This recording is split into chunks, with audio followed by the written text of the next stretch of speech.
Dictation 100 शब्द प्रति minute. महोदय, समाज कल्याण संस्थाओं का काम बहुत बड़े परिमाण में बढ़ा है। आजकल इसके लिए अनुदान भी पहले से कहीं अधिक दिए जाते हैं। हर पंचवर्षीय योजना में हम इस पर अधिकाधिक धन खर्च करते हैं और आजकल समाज कल्याण का कार्य करने वाले पूर्णकालिक कार्यकर्ता भी पहले से बहुत अधिक हैं।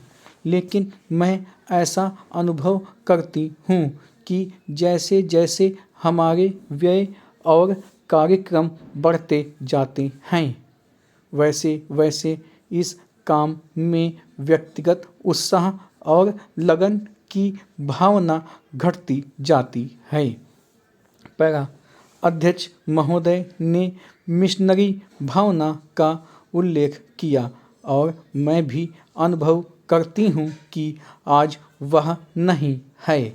मैं यह केवल बोर्ड के बारे में ही नहीं बल्कि सामाजिक कार्य के समस्त क्षेत्र के बारे में कह रही हूँ। फिर स्वेच्छा सेवा प्रयास भी कुछ कम होते जा रहे हैं। ऐसा भी होता है कि जब विचार संस्थाबद्ध हो जाते हैं तो उनमें कुछ ना कुछ आशययुक्त काम करने की भावना आ जाती है। यह मनुष्य का स्वभाव है, किंतु सारे सामाजिक कार्य का लक्ष्य तो उसी संवेदन के अभाव और निस्वार्थता पर संदेह के परिणामों से लड़ना है, जिसकी प्रायः मानव स्वभाव कहकर अनदेखी कर दी जाती है।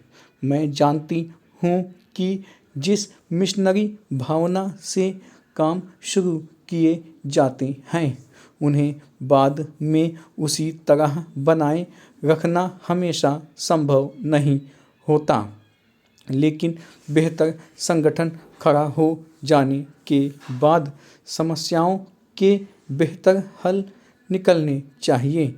अतः हमें केवल अनुदानों से ही संतोष नहीं कर लेना चाहिए, बल्कि यह ध्यान रखना चाहिए कि इस सामाजिक कार्य के पीछे जिससे कि सामाजिक परिवर्तन हो रहा है, उद्देश्य क्या है। बोर्ड सामाजिक रूपांतर का केवल साधन मात्र है। राजनीतिक और आर्थिक कामों में फंसे रहने के कारण हम सही दिशा में और सोद्देश्य सामाजिक परिवर्तन की ओर काफ़ी ध्यान नहीं दे पा रहे हैं। किंतु परिवर्तन तो हमारे अपने विकास और विश्व की घटनाओं के कारण जो हमारे जीवन और समाज पर निरंतर प्रभाव डालता है, स्वतः आ रहा है। हमारे होनहार युवक और युवतियां संसार के घटनाचक्र से निरंतर प्रभावित हैं और कहीं भी कुछ होता है तो वह हमें भी अवश्य छू जाता है। लेकिन परिवर्तन का इस प्रकार केवल उपोत्पाद के रूप में या अप्रत्यक्ष रूप में आना पर्याप्त नहीं। हमारी अपनी अनेक समस्याएं हैं जो हमारे अनुभव की दृष्टि से विशेष प्रकार की हैं।